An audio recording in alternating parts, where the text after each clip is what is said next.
Perkenalkan, saya Raffi Azikra Chandra dengan NIM 25043164. Perkenalkan, nama saya Kolbi Al-Hakim dengan NIM 25043163. Perkenalkan, nama saya Riko Adia Putra dengan NIM 25043192.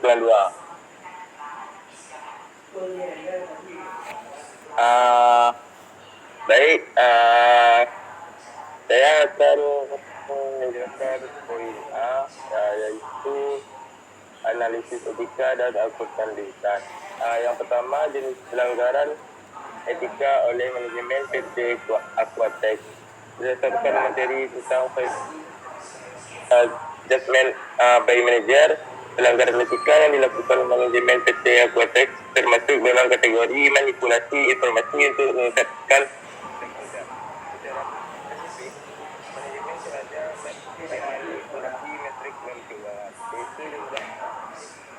dan proyeksi perkiraan hasil pertanian hidroponik mereka agar terlihat lebih baik daripada realitanya. Meskipun data tersebut bukan data keuangan langsung seperti laba atau pendapatan, data ini tetap sangat krusial karena digunakan investor, mitra bisnis, dan regulator untuk menilai kinerja, pertumbuhan, dan prospek perusahaan dalam konteks profesi akuntan. Tindakan ini tetap dianggap pelanggaran etika serius karena yang pertama, akuntan itu bertanggung jawab atas integritas seluruh informasi yang relevan untuk pengambilan keputusan, bukan hanya angka di laporan keuangan.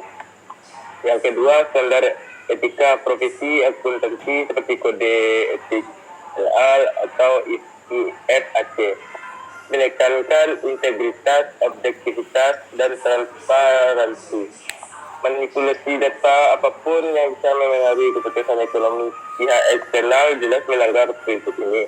Dalam era data driven decision making, metrik dan keuangan seperti user engagement, sustainability metric atau operational KPIs sudah menjadi bagian tak terpisahkan dari pelaporan korporat, sehingga manipulasi setara dengan kecurangan akuntansi.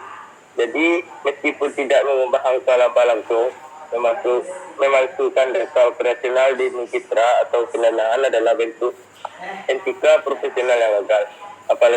Apalagi jika akuntan terlibat dalam proses pelaporan atau verifikasi data tersebut. Itu kita masuk ke soal nomor 2. Tanggung jawab akuntabilitas dan liabilitas dalam kasus ini.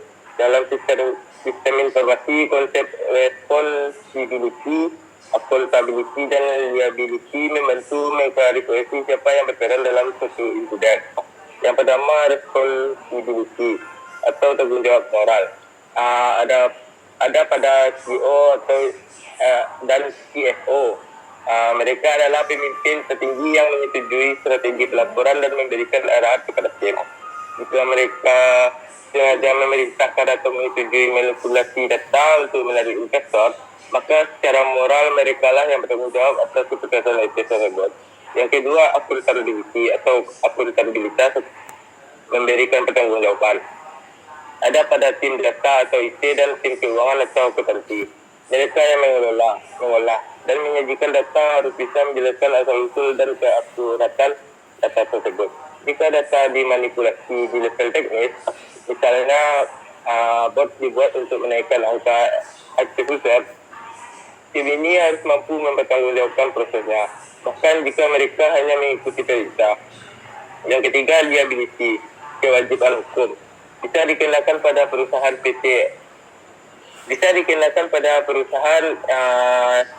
PT Aquatex tadi dan individu tertentu, CEO atau CFO. Jika data manipulatif tersebut digunakan dalam prospektus investasi resmi di banyak yurisdiksi atau termasuk Indonesia, menyajikan informasi palsu dalam dokumen penawaran saham atau pendanaan bisa dianggap sebagai penipuan sekuritas. Jika investor merugi karena mengandalkan data yang dipalsukan, pihak yang menyusun atau menyetujui prospektur tersebut biasanya CEO, CFO, dan direktur bisa dituntut secara hukum. Nah. Oke, saya akan membacakan poin bagian B ya. Analisis menggunakan 5 moral dimension of the information act. Informasi. Pelanggaran data keuangan atau lokasi, skor kredit mikro dikumpulkan dan juga tanpa informat concern yang jelas. Agregat yang masih identifiable. Pelanggaran privasi. Solusi FIP Fair Information Practices. Langkah praktis. 1. Notis memberitahu pembudayaan jenis data yang dikumpulkan dan tujuan penggunanya. 2. Choice opt-in eksplisit untuk menggunakan komersial, opsi menolak tanpa kehilangan layanan dasar. 3. Access and correction, akses data pribadi dan mekanisme koreksi. 4. Security, enkripsi, control access, audit log. 5. Enforcement atau redress, yaitu pengaduan dan sanksi internal atau eksternal. 2. Property right, yaitu data bukan hanya aset teknis, ada nilai ekonomi. Perusahaan wajib jelas kepemilikan data, revenue sharing jika relevan, dan kontrak pengguna data pihak ketiga. 3. Kepatuhan governansi, yaitu memanipulasi algoritma forecasting, melemahkan sistem reliability.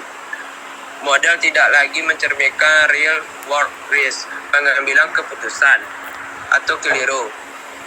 4. Kualitas sistem, yaitu dampak penyesuaian algoritma, menurunkan integriti dan akurasi data output, menghilangkan traceability jika perubahan algoritma tidak dicatat, merusak kepercayaan pemangku kepentingan pada data atau ERP. Hubungan ke akuntansi, data operasional menjadi sumber evidence, standar akuntansi mengharuskan reliable, variable info, manipulasi melanggar prinsip ini. 5. Quality of life, tekanan target onboarding, perangkat tidak ergonomis, stres, burnout, menurunkan kualitas pekerjaan dan etika profesional. Silakan dilanjutkan dengan bagian C. Baik, saya akan menjelaskan bagian C.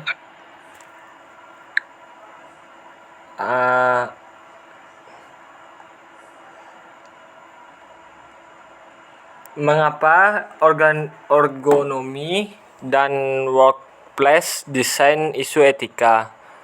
Karena perusahaan teknologi bertanggung jawab dalam menyediakan lingkungan kerja yang aman, layak. Mengembalikan ergonomi berarti mengorbankan kesehatan fisik, mental, pekerjaan demi target finansial, bertentangan dengan prinsip duty of care dan respect for person.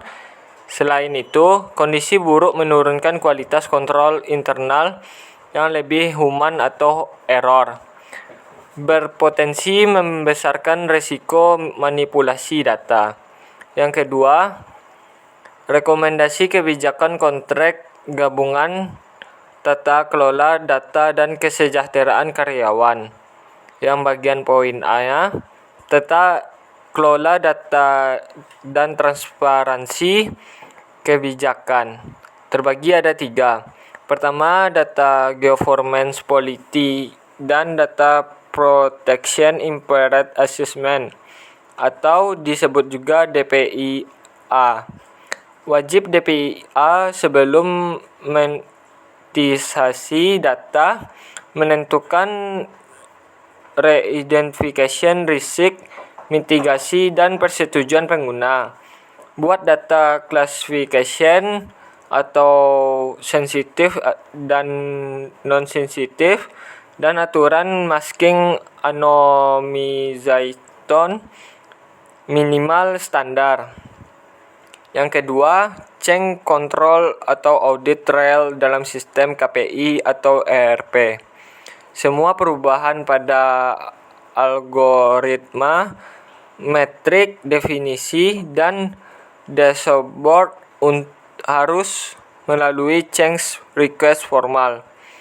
Kode review dan tercatat di audit yang log yang tidak bisa diubah. Periodic review oleh internal audit atau third party. Yang ketiga, transparan user concern tambah revenue sharing optimize. Yang bisa dijelaskan implementasi konsen atau UI dalam kurungnya bisa diartikan opt-in bahasa sederhana dan skema benefit bagi pengguna bila data mereka demontasi, misalnya diskon asuransi atau insentif. Yang B, kesejahteraan karyawan. Workplace yang bagian pertamanya. Standar atau device police disediakan perangkat filet officier dan ergonomis dan berkualitas. Rotasi pekerjaan, pengaturan tax time off, subsidi alat. Yang kedua, physical social risk management dan tax no stress program. Program manajemen stres, pelatihan coping, hotline, dan jam kerja wajar. Minimal hari libur mingguan. Monitor burnout matrix. Yang ketiga, wage lower dan production atau disebut mechanisms, yaitu saluran aman untuk melaporkan manipulasi data atau tekanan atas tanpa fear of relation, investigasi, dan independen.